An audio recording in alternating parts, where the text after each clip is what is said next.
Bonjour et bienvenue sur la chaîne Armel High Tech. Aujourd'hui une nouvelle vidéo et on va aborder un point qui est très important quand on change de technologie de voiture et qu'on passe de la thermique à l'électrique, c'est comment est-ce qu'on va recharger nos voitures électriques dans l'avenir. Générique.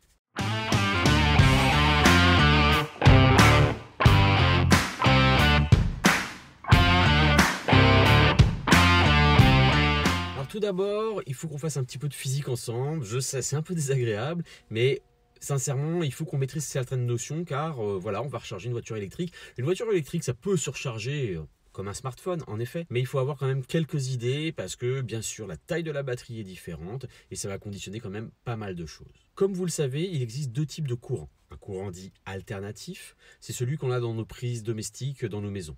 Et un courant dit continu. Le courant continu, notamment, c'est celui qu'il y a dans nos batteries, que ce soit nos smartphones, nos ordinateurs ou bien sûr les voitures. Notion très importante, c'est la puissance de charge. La puissance, c'est quoi?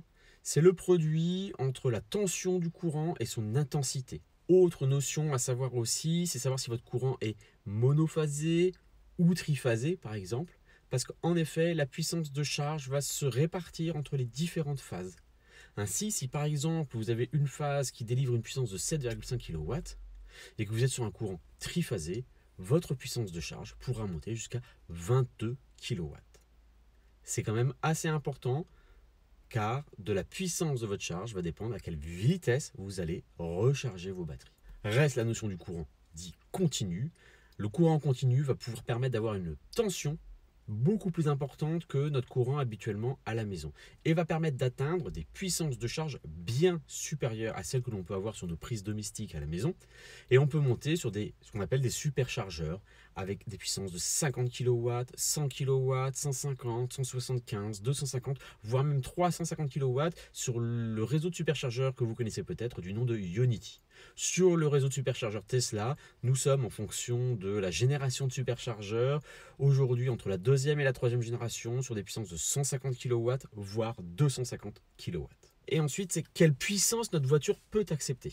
Je ne sais pas si vous avez déjà eu une console Xbox ou un ordinateur portable, et en fait on s'aperçoit que sur notre fil électrique il y a un boîtier qui est, je ne sais pas si vous vous souvenez, les Xbox de 360 de première génération, le boîtier était énorme. C'est ce qu'on appelle le transformateur. C'est lui qui va transformer le courant alternatif en courant continu. Et en fait, c'est lui le chargeur. Dans les voitures électriques, le chargeur, il est dans la voiture. Et il va pouvoir, en fonction du courant continu, du courant alternatif, dire à quelle puissance il accepte de charger la batterie. Généralement, les chargeurs embarqués sur nos voitures sont limités à 11 kW de puissance, comme la Tesla, la Volkswagen ID.3 par exemple, alors que la Zoé de chez Renault, elle, accepte en courant alternatif une puissance de charge de 22 kW. Ensuite, en courant continu, votre chargeur de voiture peut vous limiter votre puissance de recharge. Donc en gros, dans la maison, comment ça se passe? Ça va dépendre du type de prise que vous avez installée chez vous. Les prises les plus conventionnelles, celles qu'on a dans toutes nos maisons, c'est ce qu'on appelle les prises dites Schuko, et elles sont en 16 ampères en intensité maximum. En pratique, elles acceptent une puissance de 10 ampères, ce qui fait que sur un courant de 230 volts avec une intensité de 10 ampères, elles vont avoir une puissance de charge, elles vont pouvoir délivrer une puissance de charge de 2,5 kW.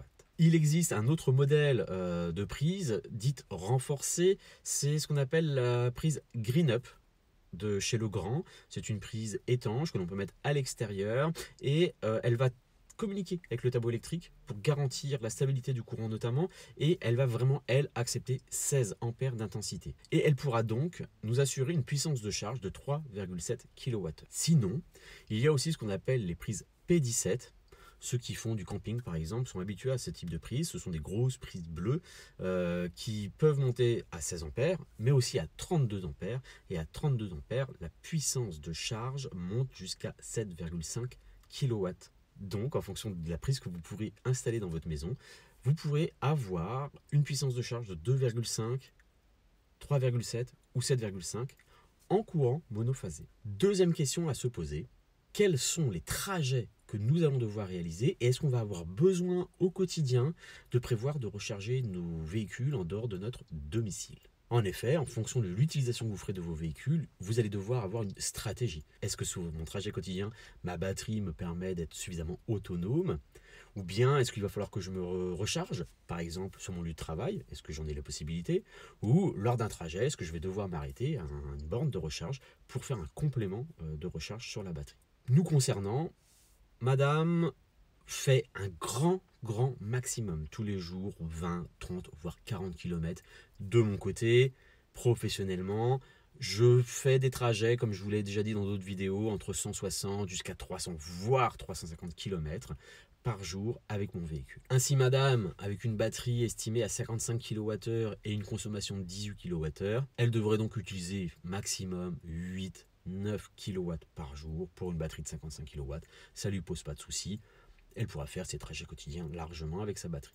De mon côté, la batterie de 54 kW utile de la batterie de la Model 3, la voiture ayant une consommation estimée entre 12 et 15 kW, on va dire 14 kW, j'utiliserai donc tous les jours entre 21 et 42 kW pour une batterie de 54 kW.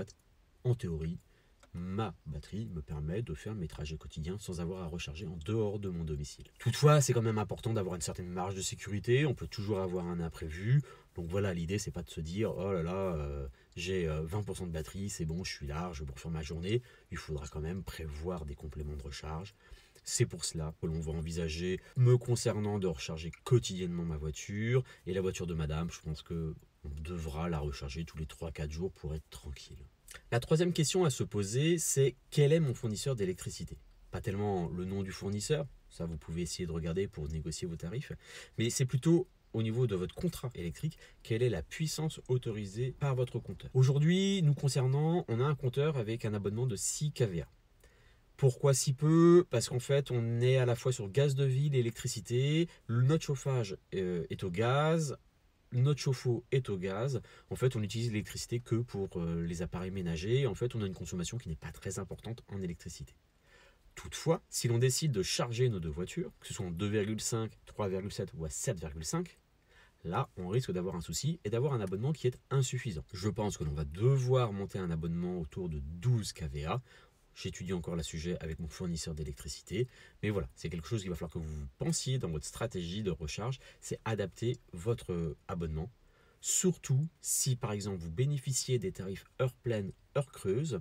Et que donc vous allez, pour faire des économies, recharger surtout la nuit. Et souvent, c'est à ce moment-là que le chauffe-eau tourne, que le lave-vaisselle, le lave-linge, les principaux équipements consommateurs d'énergie vont tourner en même temps, donc il faut bien être sûr d'adapter votre puissance pour être sûr que tout passe.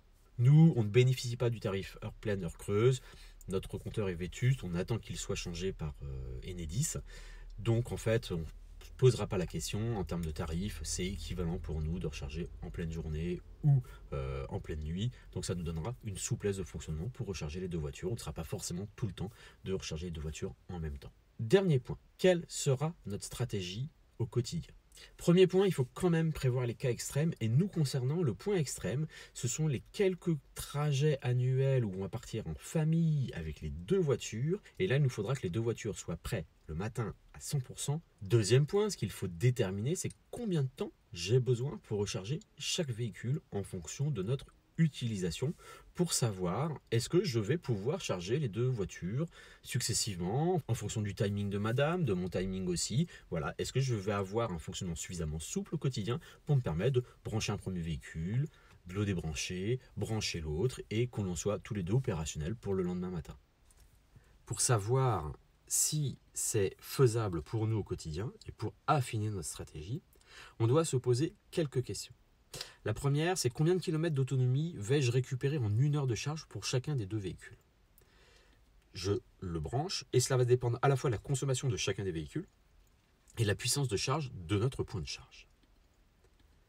Premier exemple, on va compter ça en heures de charge. La voiture de madame, branle-bas de combat, je vous le révèle, sera une Volkswagen ID.3. Sa consommation estimée à 18 kWh, on imagine que la consommation sera moindre que ça, mais on va partir sur les données constructeurs. Avec un chargeur de 2,5 kW, en 1 heure, on va récupérer 14 km. Avec une prise GreenUp, en 1 heure, on récupérera un peu plus de 20 km. Et avec un chargeur 7,5 kW, soit en P17, soit avec une borne de recharge, on pourra récupérer jusqu'à 42 km en 1 heure de charge. Me concernant, avec la Tesla Model 3 SR+, sa consommation est estimée entre 15 et 16 kWh au 100 km. Si je pars plutôt sur l'hypothèse de 12,5 kWh, parce que c'est ce que réalise mon parrain Loïc dans des conditions de circulation équivalentes, avec un chargeur de 2,5 kW, je récupère 20 km en 1 heure, 30 km avec une prise Green-Up à 3,7 kW et 60 km en 1 heure de charge avec un chargeur de 7,5 kW. Ainsi, nos trajets quotidiens vont consommer quelle quantité de nos batteries? Avec la Tesla, qui a une batterie de capacité utile de 54 kWh, un trajet de 300 km me nécessitera 37,5 kWh, soit 69% de la batterie. 160 km, 37% de la batterie, 20 km, 5% de la batterie. En gros, mes trajets quotidiens, je vais consommer maximum 70% de ma batterie. C'est donc largement faisable. Avec l'ID3, qui a une batterie utile légèrement supérieure, 55 kWh, là, un trajet de 300 km consommera quasiment 98% de la batterie pour une consommation de 18 kWh. Mais madame fait maximum 20-40 km, donc elle va consommer entre 7 et 13% de sa batterie. Voilà, il n'y a pas de souci. Donc combien de temps en heure nous faudrait-il pour recharger nos trajets quotidiens? Pour madame, si on prend un grand maximum de 40 km par jour, sur une borne de 7,5 ce sera 1 heure, sur une borne de 3,7 ce sera 2 heures, et sur une borne de 2,5 kWh ce sera 3 heures. Pour moi, si je fais 300 km dans la journée, il me faudra 5 heures sur une borne 7,5, 10 heures sur une prise 3,7. 160 km par jour, il me faudra 3 heures sur une capacité de charge de 7,5 kW et 5 heures sur une borne de recharge de 3,7 kW. Si on fait donc l'hypothèse d'une prise normale pour madame, elle rentre du boulot 18h30, on branche la voiture, au bout de 3 heures, sa batterie est revenue et il sera donc 21h30, 22h, je débranche la voiture de madame et là, je branche ma voiture. Et même sur une... par contre, là, il me faudra... Je branche ma voiture. Et par contre, là, il me faudra plutôt, pour mon véhicule, un système de puissance de charge me permettant d'avoir 7,5 kW pour qu'en 5 heures, pendant la nuit, la voiture soit prête pour le lendemain matin. Donc, en réalité, comment on va faire? Vraisemblablement, je suis en train de voir avec l'électricien pour faire installer une prise sécurisée de type Green-Up à l'extérieur pour pouvoir brancher la voiture de madame. On la rechargera, je suppose, 2 fois par semaine. La mienne, par contre, je suis en train de voir pour un système où je puisse avoir une puissance de charge de 7,5 kW pour pouvoir recharger tranquillement toutes les nuits ma voiture. Alors la question qu'on doit poser, c'est est-ce qu'on a un garage? Nous, on n'en a pas. On a une place de stationnement non sécurisée devant notre maison et on ne peut y mettre qu'une seule voiture. En fonction de votre configuration et de votre propre problématique, est-ce que vous êtes en logement privé, est-ce que vous êtes en logement collectif? Voilà, vous devrez aussi vous poser la question de savoir est-ce que c'est possible, est-ce que je peux installer une prise me permettant, un système électrique me permettant de recharger ma voiture au quotidien. La vraie problématique se pose pour les gens qui vivent en ville, qui n'ont pas de place de stationnement privé. Et là, ça devient compliqué de se recharger dans la rue. Voilà, la vidéo est finie. Je vous remercie de l'avoir suivie. Je vous souhaite une bonne fin de journée et à bientôt sur la chaîne Armel High Tech.